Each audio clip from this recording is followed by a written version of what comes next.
Hey guys, আজকে আমি তোমাদের জন্য নতুন একটা ব্লগ নিয়ে আসলাম, বার্থডে সেলিব্রেশন।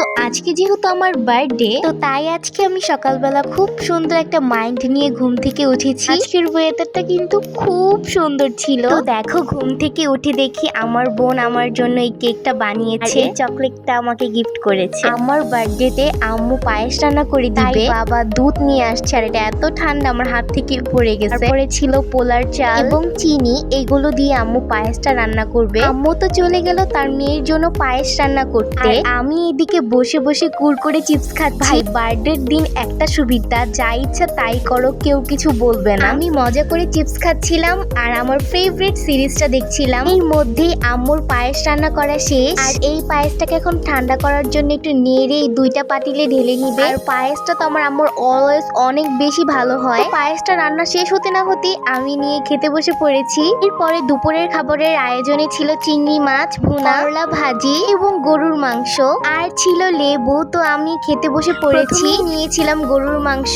এরপর বিকেলে দেখে আমার পছন্দের খাবার হালিম আমার আম্মু রান্না করে দিবে। বাবা সকালবেলায় হালিমের মশলাটা নিয়ে আসছিল, এর মধ্যে ছিল দুইটা প্যাকেট, একটা ডাল, তারপর চালের, একটা হচ্ছে মশলার প্যাকেট। তো রান্নার জন্য যা যা প্রয়োজন আমি আমার আম্মুকে নিয়ে দিচ্ছিলাম। আম্মু আবার এইদিকে রান্না করে বসে বসে মাংসগুলো ধুয়ে নিচ্ছিল। দেন আম্মু আমাকে বলল আদা রসুনের একটা বাটি আছে ফ্রিজ থেকে নিয়ে আসতে। তো আমি এসে তো খুঁজছি বাট পাচ্ছি না। দেন দেখি আমার আম্মু র্যাকের উপর এটা রেখে দিছে। মানে কি বলো, আমার আম্মু রাখছে এক জায়গায়, আমাদেরকে আনতে বলে আরেক জায়গায়। তোমাদেরকে একটা মজার বিষয় শোনায়, আমার ভাইয়ার বিদেশ থেকে চকলেট পাঠিয়েছিল। আমার বোনের 10 বছর আগেই সেটা খাওয়া হয়ে গেছে, বাট আমার এখনো শেষ হয় নাই। মানে কোনো কিছু আমি ফ্রিজে জমা করে রেখে দিব, কোনো জায়গায় রেখে দেই, বাট খাই না। তো এখন আম্মুর জন্য জিরা আর আদা রসুন বাটা নিয়ে যাচ্ছি, পেঁয়াজগুলো নিয়ে আসলাম। এরপরে আমি এসে আবার টিভিতে একটু হালিমের রেসিপিটা দেখে নিলাম। আমি এটা দেখে নিলাম কারণ হালিমের লাস্টলি কি বাগার দিতে হবে কিনা। দেখে নেওয়ার পর আমি এখন চলে যাচ্ছি শাওয়ার নিতে। শাওয়ার নিয়ে এসে দেখি আম্মু এখানে ডাল চালের যেই প্যাকেটটা ছিল ওইটা থেকে বের করে এটা ভিজিয়ে রেখেছে, আর মশলাটা দিয়ে গরুর মাংসটা রান্না করে নিচ্ছে। আর দেখো,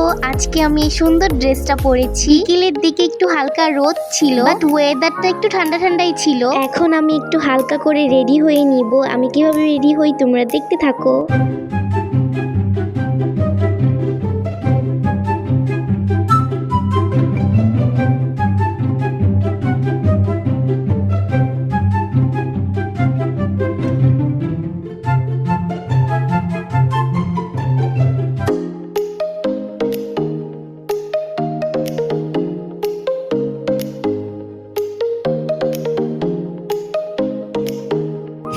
আমি রেডি, এখন পুরোপুরি রেডি হয়ে আসি।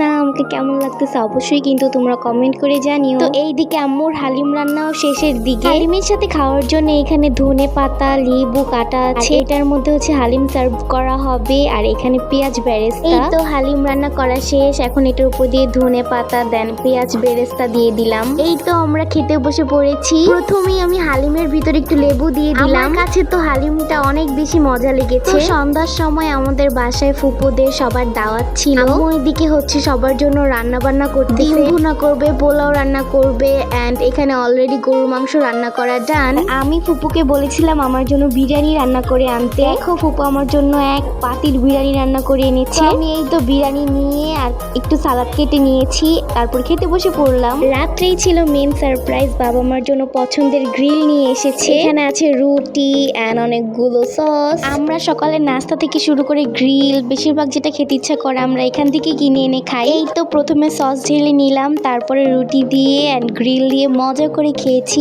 আমার তো এটা অলওয়েজ ফেভারিট।